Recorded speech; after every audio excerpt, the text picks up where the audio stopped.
අන්න හෙලගෙන අර කෝප් කමිටි කතා කරනකොට කවුරුයි මාව ටැග් කරලා මෙන්න වීඩියෝ එකට. බලන්න බලන්න වීඩියෝ මොකක්ද කියන්නේ. එතන ඒ කියන්නේ ඒක යටතේ තිබුණ අනිකුත් කම්පනීස් නුත් මේක අවසාන ඒ කියන්නේ බලන කාගෙද රිකවර් කරන්නේ? කම්පනි ගෲප් එකේම තියෙන ගෲප් එකෙම තමයි මේ අතට ණයක් ගන්නවා මේ අතින් මේ අප වෙලා. අනේ දෙකම බංකොලොත් දැන්. එහෙම පළවෙනි මිලියන 200 දුන්නා. ඒක ගෙව්වේ නෑ. ඒක ගෙවන්න තමයි දෙවෙනි මිලියන 100 අරන් දුන්නේ. පිළිගන්නවද? පිළිගන්නවද කිය?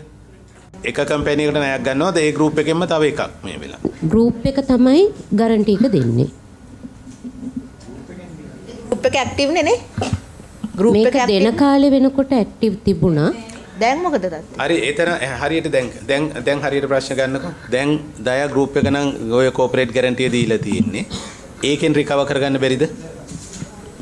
දැන් බිම්පුත් එක බංකොලොත් වෙලානේ.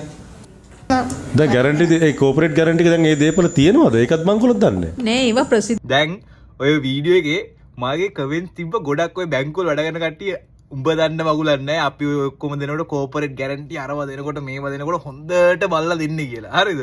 දැන් මේ උත්තර දෙන විදිහට මේ පුද්ගලයා උත්තර දෙන විදිහට තේරෙනවා කොච්චර ඒ කියන්නේ අඩුම තරමේ නිකන් අපි කියන්නේ වැස්සට ඉස්කෝලේ ගියාද කියලා නිකන් අර මොකද්ද මේ කියන්නේ පදනම මොකක්ද අඩුම තරමේ අර කියනවා මේ දයා ගෲප් එකත් මේ බංකලා මේකත් බංකලොත් ඊට පස්සේ අනිත් ඒවා බංකලොත් ඔව් අපි ඊත් දුන කෝපරේට් ගැරන්ටි අර ඊට පස්සේ අර මේ සමව කෝපේ සමවදී වහනවා ඕගොල්ලෝ මේ අත අර මම කිව්වේ මේ අතින් දීලා මේ අතට දෙනවා මේ අතින් මෙතනට දෙනවා මෙතනින් දීලා මෙතනට දෙනවා ඔය එහෙම් මෙහෙට පාස් කර මොකද්ද ඔක තේරුන්නේ නැද්ද කියන එක මම ඕකයි කියන්නේ අපේ ඇත්තටම බැංකු පද්ධතිය ලොකු ප්‍රශ්නයක් තියෙනවා මෙහෙම නැත්තම් වෙන්නේ නැහනේ කෙනෙක් හරියට හරි දේ හොයලා බලනවා නම් ඇයි මේ කෝප් කමිටිගේ මිනිස්සු මෙම ගල් වෙන්නේ ගල් බීරි වෙන්නේ හරියට උත්තර දෙන්න බෑ හරි කොන්ෆිඩන්ස් හරියට හොයලා බලලා දුන්නා නම් හරි උත්තර දෙන්න බෑ ඔයගොල්ලෝ කවුරුත්